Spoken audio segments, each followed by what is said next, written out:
Glad you're watching Newsfeed this 23rd day of March 2023. Welcome to the broadcast. I'm Flora Limuki. Here is our top story this afternoon. One passenger was shot dead and two others were left injured by suspected bandits on Wednesday after the matatu they were traveling in was attacked. According to a police report, the vehicle was headed to Kitale from Lodwar, where it was stopped by a group of around 10 men past Kakong Trading Center. The driver, identified as David Wekesa, is said to have defied the men's orders to stop and speed off, prompting the bandits to open fire at the matatu. In the melee, one 30-year-old Jacqueline Ekai was shot dead, Wekesa was shot in the neck, and a 14-year-old minor was shot in the left leg. Meanwhile, the injured have been taken to Kakong Dispensary for the treatment, while the body was transferred to Lodwar County Referral Hospital mortuary. Yoni ikombali.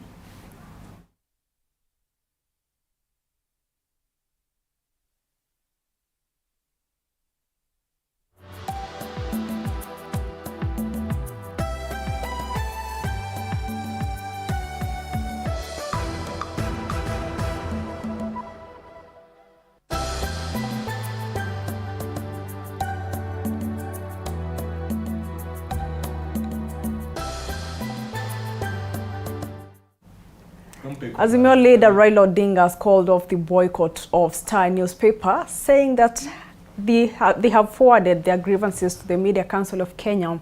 Odinga has also responded to the religious leaders who have urged him to call off the demos, saying all the coalition wants is nothing short of truth.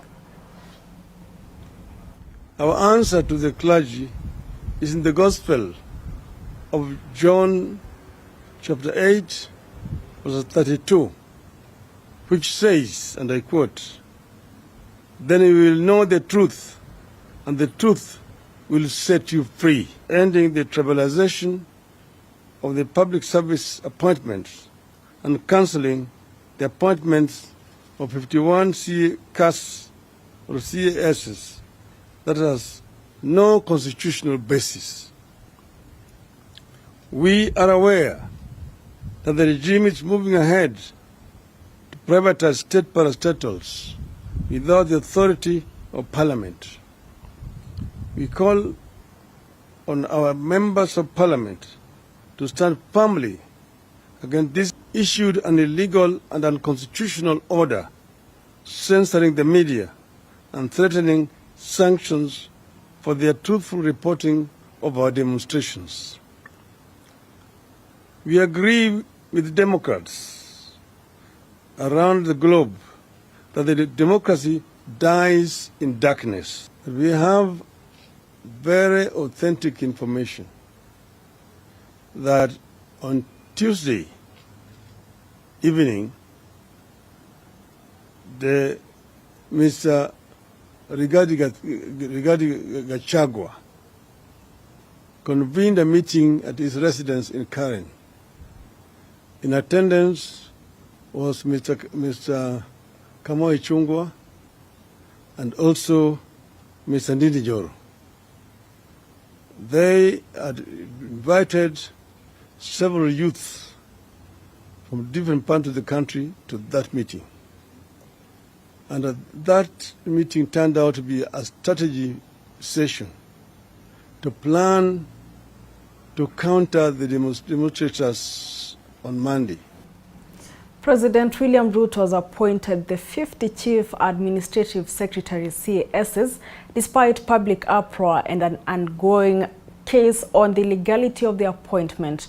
This is after Speaker of the National Assembly Moses Wetangula wrote back to the president saying there is no constitutional requirement for nominees to be vetted. The CASs were appointed after the court trashed a case filed by LSK challenging the creation of the position. Speaking on Thursday during their swearing-in ceremony, Ruto said the appointments were deliberate because he knows almost all of them have served in different capacities previously. A Chief Administrative Secretary in the government. You have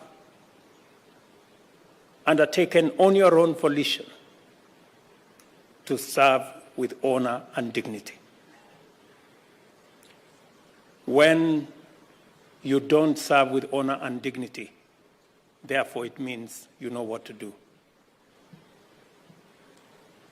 I do expect that each and every one of you will serve with honor and dignity.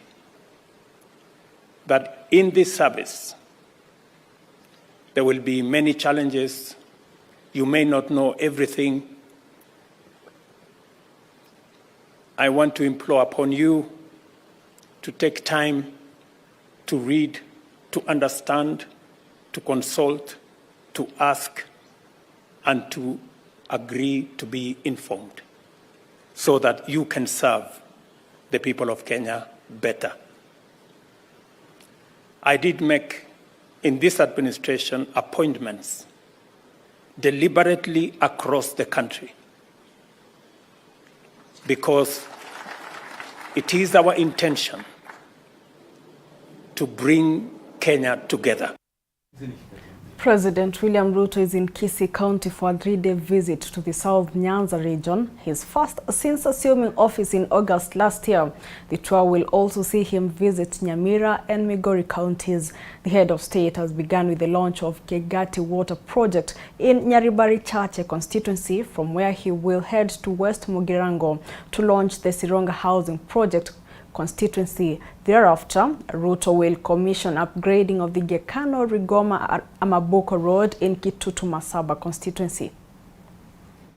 We will make sure that every TVET institution in Kenya has a digital lab and we have computers, and we are going to make sure all our students, the 500,000 students in our TVETs, have access to technology, they have access to a digital platform in our transformation and making sure that our students, our young people have access to digital jobs.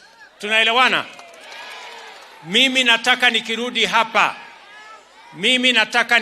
hapa Kisii National Polytechnic, niambiwe ya kwamba vijana 500 ama 1000 sasa wanafanya kazi kupitia kompyuta ambazo tumezileta hapa Kisii National Polytechnic. Tunaelewana jameni? Mumenishika? Jambo la pili. Hapa mimi nimeambiwa ya kwamba kati ya walimu wenu wengi hawana mshahara ya serikali, kwamba ni college yenyewe inawalipa.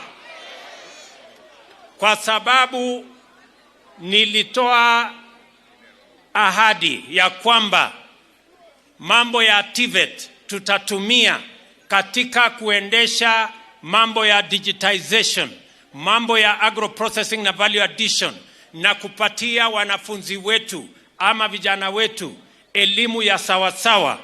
Mimi nataka niwaambie, we are hiring 1,300 teachers and we are going to make sure 50 of those teachers will come to this college.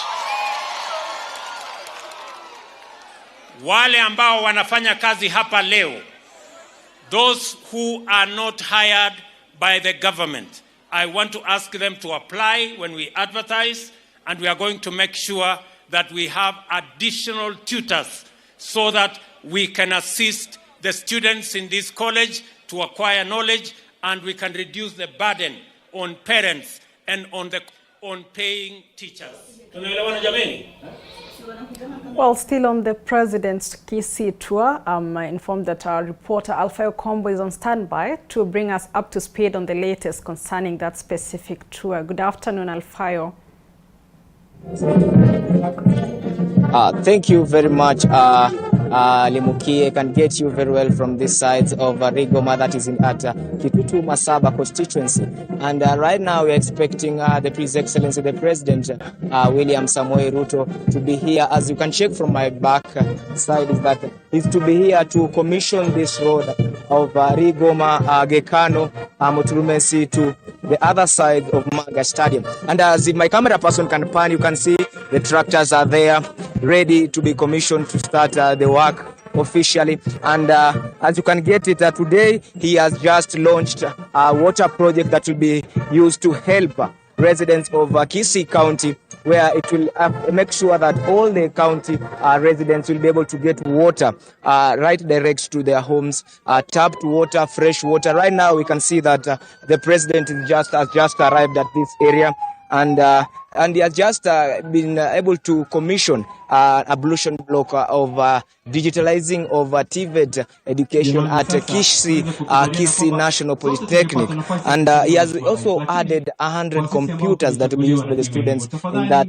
Kisii National Polytechnic, and he has also added that he will give the students hostels that will be have an 18-unit hostels, and he has asked His Excellency the CS of Education, Ezekiel Machogu, to provide money or funds to complete the ablution block that was told in the college today. As you can get it from here is that the president has just arrived at this area, and as you can get it, people are just rushing to get, and today is going to commission this road officially, and later he will be headed to Sironga, where he will be launching or commissioning the affordable houses where people are just waiting. But right now we see that the weather isn't good, but it will rain. It seems that it will be raining any moment from now, but the president has just arrived at this area. This is something that we'll be bringing in the subsequent news and bulletins. That's what we have at this moment. Thank you very much, Flora Mukie. Maybe we pass back the mantle to you in studio. Well, thank you so much for that update, Alfayo Combo. And of course, we'll be bringing you that update in our subsequent bulletin at 7 p.m. and 9 p.m. Moving on, President William Ruto sent a message of goodwill to all Muslims as they begin observing the holy month of Ramadan. The president urged the Muslims to pray for the nation as they increase their devotion to Allah. Jamil. And it's also I want to share a message of goodwill with our Muslim compatriots as they embark on observing this important pillar of Islam. Fasting is an act of deep personal worship through which Muslims seek deeper reflection and connection with Almighty God. I urge you to pray for our nation as you increase your devotion to Allah. Ramadan Kareem and Sawm Makbul. Youth from Nakuru County have been urged to shun politicians using them for chaos and violence. Speaking in the city while addressing more than 300 youths from Kaptembo slum, Midrift Human Rights Network Program Coordinator Kelvin Moga said most politicians are targeting to have young people in their camp to fight their opponents for their own gain. Chichi Josephine tells us more. With the ongoing Azimio demonstrations, the youth have been urged to keep off unproductive and self-centered leaders who have no development agenda rather than using them to spearhead their goals. Hii ni sauti tunapasha, okay? Nchi nzima ya kwamba vijana mahali ambapo waliko wasitumike kisiasa. Kuna njia mbadala ya kuhakikisha kwamba maisha yao imekuwa bora zaidi kuliko njia ya kisiasa. The young people have as well been asked to focus and associate themselves with visionary leaders who are willing to empower and improve their lives. So swali kubwa ni jinsi gani tunahakikisha kwamba after elections hawa vijana wamepata nafasi ya kufanya kazi yao jinsi ambavyo vinavyofaa. Wametembelea hizi maoffices za Affirmative Action Fund offices na wame inquire about this information na wanachukua hizi fedha, wamejiorganize, wamechukua hizi fedha kwa manufaa yao. It's high time tuanze kupigania ile nafasi yetu. Tukianzia pale kwenye ward level, pale kwa MCA, pale kwa MP, pale kwa women rep.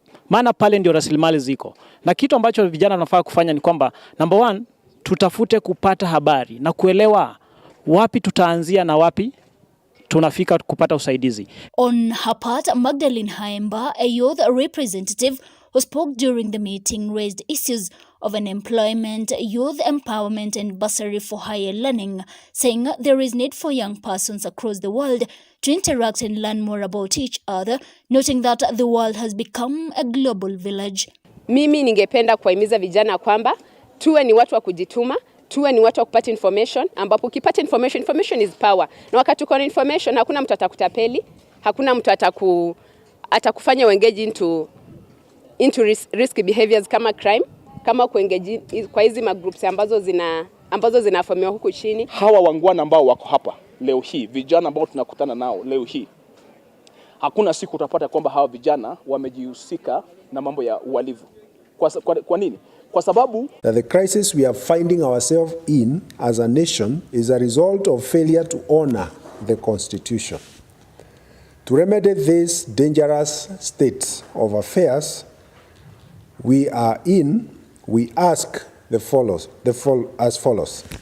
Your Excellency, I request you to lead the government in adhering to the Constitution and the laws of Kenya in all operations, policies, and pronouncements. As such, the government should provide space and freedom for all Kenyans to peacefully disagree with and even oppose the government. The use of lethal force resulting in deaths of demonstrators must be avoided at all costs, and any persons who breach this should be held to account. We urge you to open doors for dialogue with the opposition and other citizens so as to end the current crisis. And the National Counter-Terrorism Center is drafting a model of prevention of violent extremism law to give county governments a legal framework to handle issues related to violent extremism. The NTCC's director in charge of prevention and resilience, Nyanza Mary, says the drafting of the model law is at an advanced stage and that the 47 county governments will be expected to customize it through their respective county assemblies for use in their respective jurisdictions. The director said NCTC was at the final stages of drafting the model of the legislation that was found necessary after the organization helped Nairobi, Mombasa, Nakuru and Laikipia counties to develop legislation on the matter. Mary was speaking during a learning event organized by the Collective Resilience Against Extremism program that sought to influence decision makers on the need to forge a united front in preventing violent extremism in the country.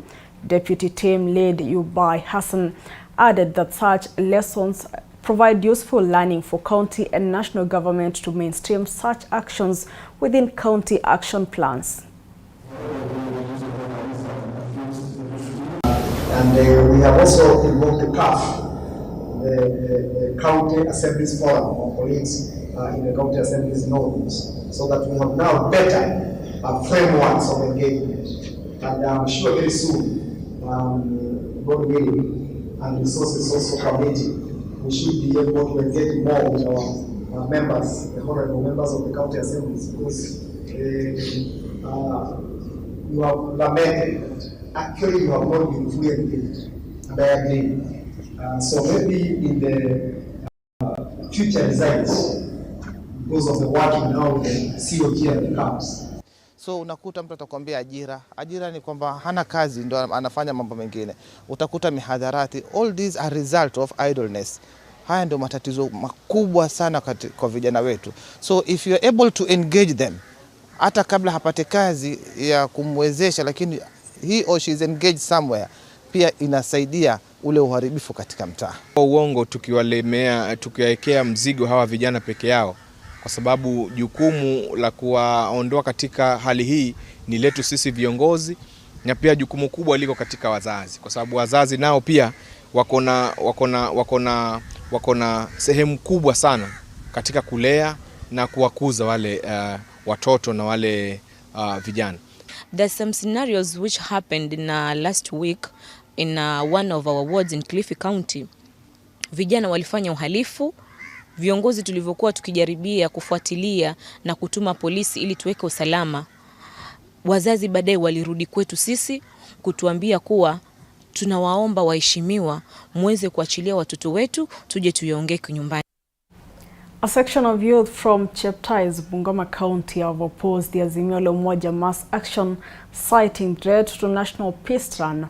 Speaking after a meeting of 2022 election monitoring at Cheptais Training College, The youth said they are being misused by politicians to cause chaos in the country and further unanimously agreed to become peace ambassadors so as to stop other residents from taking part in the Azimio la Umoja weekly demos. Endelea kueleza tu umma ya kwamba ni vizuri licha yale yaliyotokeza watu waendelee kukaa na amani. Mkae na amani, wazee mkae na amani, vijana mkae na amani. Kwa mfano mkutano wa leo tunahimiza vijana, tafadhali muende mashinani, muhamasishe watu wakae na amani. Bila amani sisi hatupo. Bila vijana pia Kenya haipo bado. Sisi vijana tutaenda kuhamasisha umma kule nje wapate kile ambacho tumesoma ili waweze kubadilika. To maintain peace huku Kenya mzima, cheptais hapa tuwe na amani, tusiwe na vita, kwa sababu kukiwa na vita ni sisi vijana ndio tunaumia, tunatumika vibaya sana sana na wanasiasa. Kwa vijana wajiepushe na hii mambo ya conflicts, maandamano, mambo ya na masiasa. Wakijiepusha na hiyo mambo, vijana tutakuwa mbali. A few days after Kilifi Governor Gideon Mung'aro launched the County Mashinani program in Kilifi, the governor swung into action, visiting a number of county programs within Kilifi town. Governor Mung'aro kicked off the initiative at the Department of Lands, Energy, Housing, Physical Planning and Urban Development within Kilifi town to familiarize himself with the ongoing plans to digitize the county's department programs. This center is meant to play a key role in planning, infrastructural development, disaster management, and providing key insights into the communities. So we are going to make sure that the GIS center works and that it will be integrated with the other departments of the county, so that we can have a proper management of our resources. It's easier to map resources with the GIS center than with just going and ticking them in a piece of exercise book.